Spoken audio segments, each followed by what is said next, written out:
So I thought I'd talk a little bit about the Tecsun PL-330 since I did get it yesterday and I've naturally spent a lot of time playing with it over the last little while.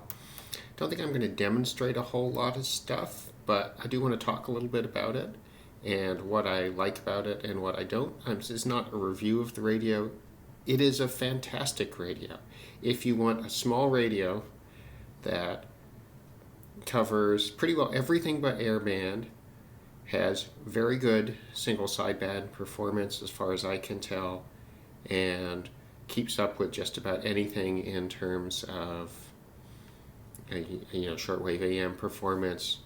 Buy this radio. It's got a small AM antenna in it. Its medium wave performance seems to be fine, but you're not buying it as a medium wave DX radio, not in this size range. I haven't played with it extensively. What I do want to talk a little bit about is its interface. It's got a number of things that are really good about it. It's removed some of my biggest pet peeves of my PL-380. And it has one glaring flaw, which is the lack of a stand,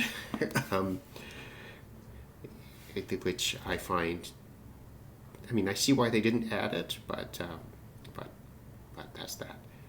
So in terms of the overall impression of it when you first get it, it's quite light because of the battery it uses, which is one of those flat pack Nokia cell phone style batteries. I can't remember the number at the moment. I've got one of those in another radio. They seem great. Because this is USB charge and it uses a micro port, it will most likely fit into your travel USB charging solution scenario. For me, I tend to carry an iPad charger with a cable on it that supports both Mini and Apple's chargers, so that will charge pretty well anything that I tend to have while traveling, and that would charge this radio as well. So as a travel radio, I don't see it not taking AA's as a significant disadvantage. Nor, honestly, is it a big problem when car camping, for example, because of course you've got a USB solution there and you can plug it into the car and let it charge in there. You could buy extra batteries and bring extras. For backpacking, well, its strength is that it's light. When I backpack, which I've got to say I haven't for quite a few years now, I always operated in nothing that uses anything other than AA's will do. But AAA things, devices moved into it, and then you carry your phone, so then you might want a USB charger, just maybe. I don't know. I don't tend to take a lot of electronics when backpacking, and I've never taken a shortwave radio backpacking, so I don't know. It would depend on what your scenario is. I know a lot of people for outdoor stuff are moving from AA's to 18650s, so that might be a thought there. Anyway, you just got to figure out what your battery solution is and how much battery powered stuff you actually want. I'm still tempted to say AA's are the best overall solution, but I've got an 18650 flashlight and an 18650 powered AM FM and a bit of shortwave radio flashlight thing. I opened that up briefly. I bought it for my daughter, but something like that might work really well as a backwoods radio. Although the temptation to take a decent shortwave radio would be fairly strong, I think. This is light, so it's got that going for it. Now, its downside with being light is it doesn't feel terribly solid. The rotary encoders the touch is very light on them, which it has to have because with no stand, you use it in this format and you would knock it over if they were stiffer. So the touch of these is very light. They don't feel terribly robust. The case, I think, feels less robust than my PL-380, although I think that's a particularly chunky little Tecsun. So one of the reasons that it feels so much robust is it's heavier because it's got 3, I think, AA's in it, which drives up the weight. So, my guess is if you kept this in its case and tried not to bash it too hard, it would be fine. The plastics don't creak ridiculously. It feels, it doesn't feel all creaky in that. And, apart from the usual, not great Tecsun quality control and a little scratch on the front plate there, that seems perfect as far as I'm concerned. I haven't found any bugs in it. This is, I believe, has the most recent firmware. I understand that the first firmware had some pretty atrocious bugs in it, but hopefully all the ones in the pipeline now have this updated firmware. Okay, so that's talking about the radio. So let's talk about actually, it's physical radio, and it's, it's fine. It's a tiny little radio, right? It's, I've got a ruler here,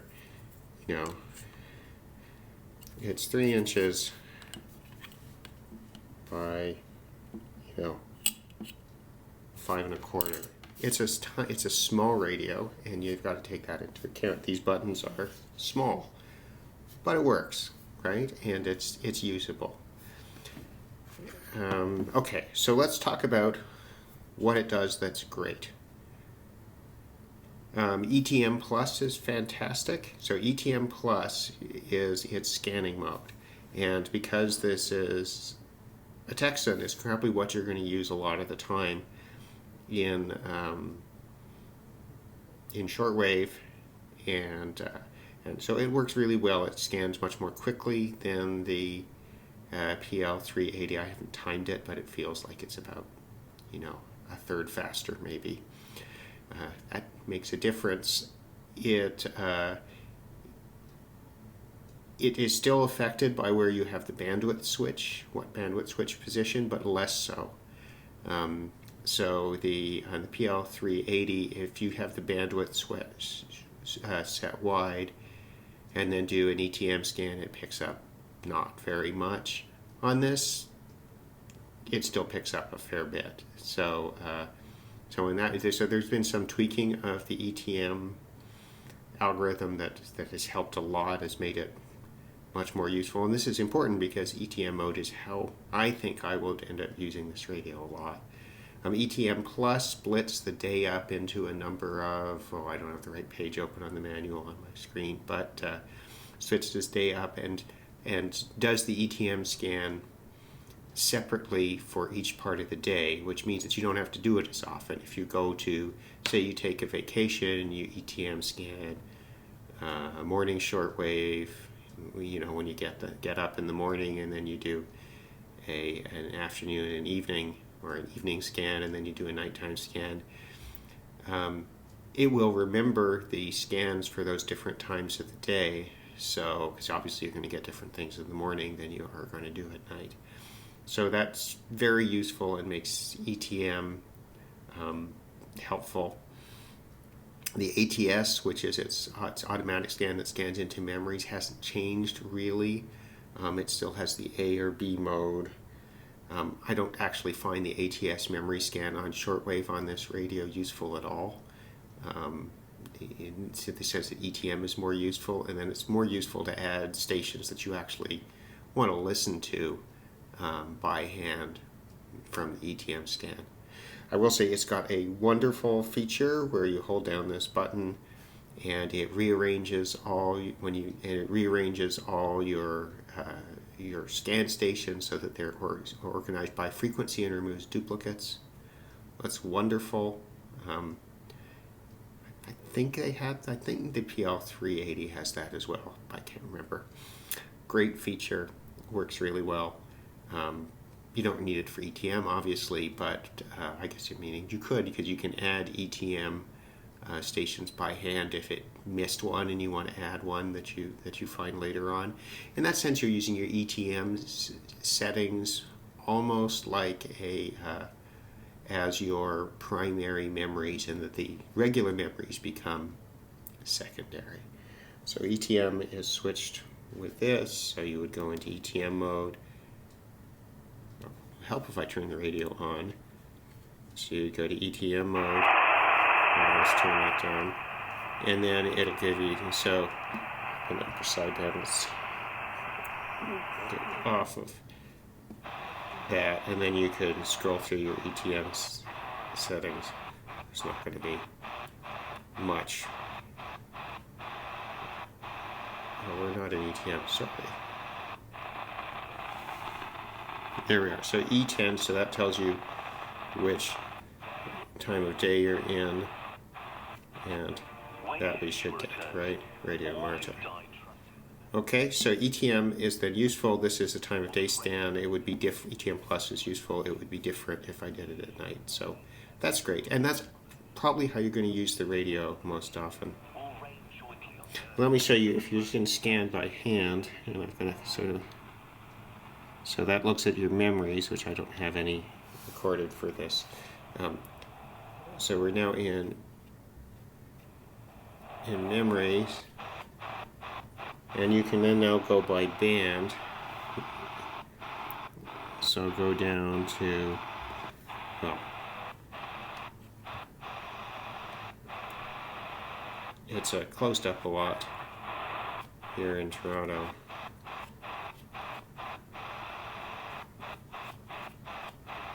But you see, this is where I find this radio is not fun, because the quieting and the, you know, the jumpiness as you go around searching for stations. So you can also, we're in frequency, so you can also direct enter.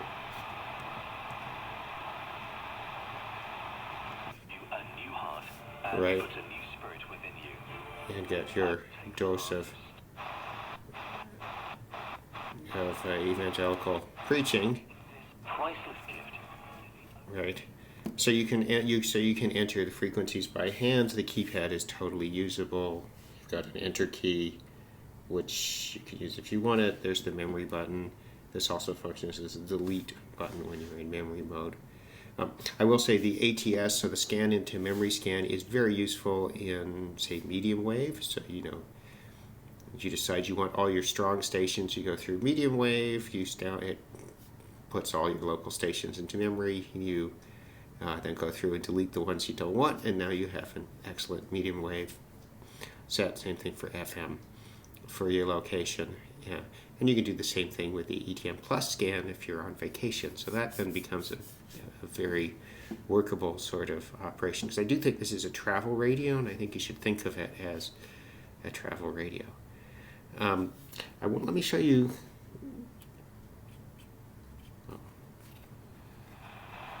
So let me show you what it does. So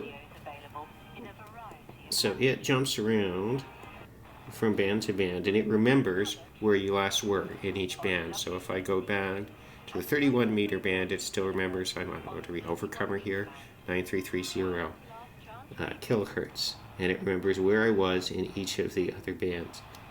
Now let's put it in sideband mode.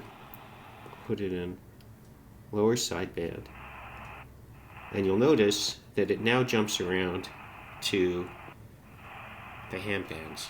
Right? Still remembering where you were last time. It goes around, and it also remembers, oops, sorry, I'm pressing whether the band is usually lower sideband or usually upper sideband. Right? So you get to the service stuff here, it's upper sideband, and you go back, you go down to the 80 meter band, and it is lower sideband. Very cool. Very nicely and well thought out. It also remembers how you have the tuning set. So I've got, you know, I'm up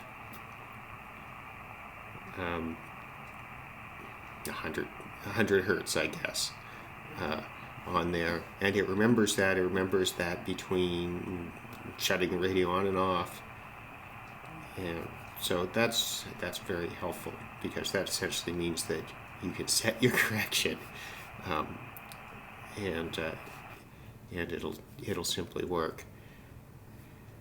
So that's very thoughtful, I think.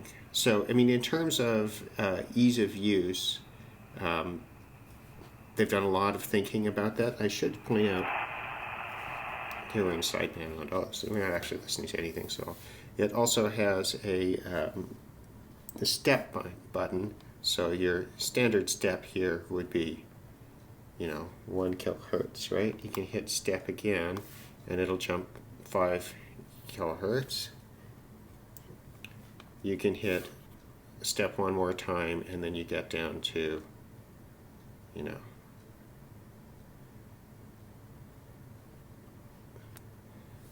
your fine adjustment, and back up your default. So that's well thought out, and these rotary encoders again are very light. I have a feeling this needs to work in a little bit. It's still a little jumpy at spots, but that's fine. Volume is a rotary encoder as well. It's not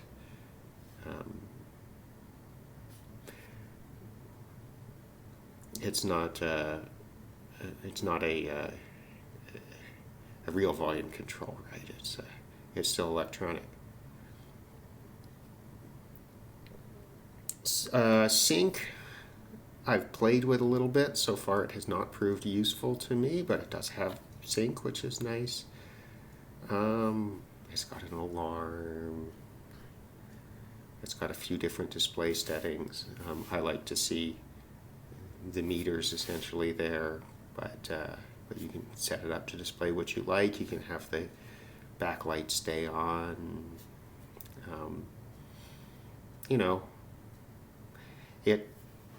A few things that I like about it. It doesn't overload with my 10 meter outdoor, and again, another 3 meters or so of cable in here. It hasn't overloaded with the external antenna, which is nice. FM breakthrough is there on the lower bands, but it's not serious. It's not nothing to worry about, and I don't hear any at all with the built-in antenna. It appears to be sensitive. They fixed one of my big irritations about the PL-380 is that when you hit the bandwidth switch, it would. Okay. I'm taking it on and off sideband. I'm pressing the wrong button because I'm looking at the phone screen. So the bandwidth switch tells you what bandwidth you're on, and then you can use the volume control to change the bandwidth. Right? Really only use, right? On the PL-380, the only way to check what bandwidth you're on changes the bandwidth to the next setting. So if you want to check, that means you have to click, and you had to click the button, not a rotary encoder, to change it. So if you wanted to change the bandwidth, check the bandwidth, you had to change the bandwidth. It was a huge irritation. And because of the way search functions in that radio, you find yourself changing the bandwidth a whole lot more than this one. So overall, as I said, I think either now or in my earlier video, sensitivity-wise and whatnot, with the external antenna, with the local, this is a great radio. It works exactly as you would want it to. What would I change on it? I'd like to have no muting so that I could, tune manually. But that's why I bought this Angian 909X2, and it will still be my main radio for most purposes. This is intended as a travel radio, outdoor radio, that sort of thing mainly. But there's everything to like. If you're thinking about buying one of these, I think you should probably buy one. I don't see too much downside to it. If you decide you want a larger radio later on, well, you still got a travel radio out of the whole deal. If you decide it's enough radio for you, which I suspect if you listen with earphones most of the time and aren't picky about muting between stations, so you don't really care about tuning by hand very much, I think it's a pretty good solution. I think if you do care about between station muting and whatnot, there's the Sanjian, there's some of the earlier Tecsun models, the 660 I believe, and the 680. which have gone up in price quite a bit online, at least is my impression. But in terms of actual utility, this does everything that you could possibly want. Oh, it doesn't do airband, I suppose. And the Sangean 909X2 is a great airband radio, but I'm not that interested in airband, so it doesn't really matter to me. But yeah, that works great on the Sangean. In terms of missing features, I don't really think there are any. I think it's got everything that you're going to want. So, yeah. So, as I said, this isn't a review. There are tons of people who know way more about these things, who can do, who've done long reviews about these radios, done comparisons. I still haven't really put this through a medium wave comparison, and I'm not even going to check it on long wave. I don't expect it's going to be great on medium wave because, how long can the ferrite in there be? But, the PL-330 is surprisingly good AM radio, and a lot of people like to modify that to put in a larger ferrite. There was a whole thing about that when it first came out. But if you want a small portable radio, don't want to spend a huge amount of money, don't mind the battery solution that they've taken with here, and I actually think you probably shouldn't worry about it. I don't know. It's the 330 here seems like a bit of a no-brainer buy, especially since it's going for $65 US or something like that, 85 Canadian. Now, if you're in Canada, you get some complication about trying to buy a radio like this. I bought this from Anonco. I think they are, one of the more well-known eBay purveyors of Tecsun radios. They shipped it to me, and I won the Canada Customs lottery and did not get charged duty or harmonized sales tax here. It was actually, there's no duty, but there's harmonized sales tax on it usually. That's a bit hit or miss. That made this a very good deal. Came in, under $100 Canadian, which is good. But yeah, Amazon sellers are selling them for like $150, which is way more money than you should pay for this. This is not well enough made to be over a $100 radio. It's priced about right at, 65, 70 US, 85, 90 Canadian. Yeah, that's about right for it. Don't pay more than that. But for that money, there's a lot there. And, it's pretty hard to say no to it, which is, of course, why I bought one when prices on these started to come up. So, my final thoughts on this are, performance-wise, it's excellent. It takes most of the user interface problems away from something like the PL-380. I would assume that the 310 ET is similar. It doesn't seem to overload, at least with my sort of relatively small antenna. I don't know what it would do with 100 feet of wire. That would be an interesting test. I'm sure someone has done it. The performance is good. Yeah, this isn't, this is not a full review. I haven't compared what it receives and what it doesn't, to the Sangean or, any of my other radios. But, just judging by playing around with it for a couple of days, it's great. I should say, if you want one, you should just get it before the prices go up more on these things. Anyway, so that's just a few thoughts about the PL-330. I'm not even going to put links to other reviews because there's so many out for this radio. You can search, and the usual suspects have all reviewed it, and usually have reached very similar consensus about it. Do make sure you get a recent firmware because there were some significant bugs, I understand, in the first released version of this. And hope you enjoyed my little discussion of this radio.